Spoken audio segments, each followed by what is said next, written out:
Uncle uncle, আপনার কাছে কি লবণ হবে? আরে হ্যাঁ বান্টি, ওই তো ওইখানে লবণ আছে, যাও নিয়ে আসো। ঠিক আছে আঙ্কেল, এই তো আমি লবণটা পেয়ে গেছি।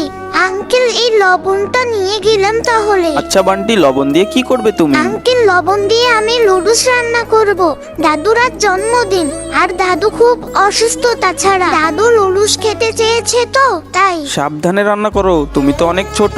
আচ্ছা আঙ্কেল, আমি যাই তাহলে। আচ্ছা, এই ছোট ছেলেটা কেমন করে রান্না করবে? আমি একটু যাই তো। এই যে দাদা হাতেম, কই চললে? দোকানে কত কাজ পড়ে আছে। আরে কাজগুলো তো একটু পরেও করা যাবে, ভালো কাজ করা দেখলেই শুধু বাধা দাও, তাই না? আমি একটু পরেই আসছি। এই দেখো দাদু, খাবার রেডি। দাদু, আমি কষ্ট করে লুডুস রান্না করেছি, তুমি খেয়ে নাও প্লিজ। আরে দাদু, তুমি এত কষ্ট করলে? আচ্ছা দাও, ওষুধগুলো খেতে হবে। আহা, বান্টির দাদু তো খুবই অসুস্থ, দেখি একটা ব্যবস্থা করি। হ্যাঁ, এই তো পেয়ে গেছি, উনি তো অসুস্থ, এক বক্স দুধ হলে ভালো হয়। এই ব্যবসার জিনিস নিয়ে কই যাচ্ছ তুমি? একদম কথা কম বলো, ব্যবসাটা তো আমার, তাই না? এই বান্টি, কোথায় তুমি? এই দেখো, আমি তোমার দাদুর জন্য একটা কেক আর এক বক্স দুধ নিয়ে এসেছি। আরে সাইফুল, বাবা ভালো আছো?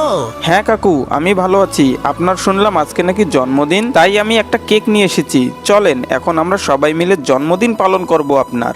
বন্ধুরা, তারপর চিন্টুর বাবা ব্যাগ থেকে কেক বের করে সবাই মিলে জন্মদিনটা পালন করলো। আর আমি জানি গরিবদেরকে যারা ভালোবাসে তারা সাবস্ক্রাইব নিশ্চয়ই করবে।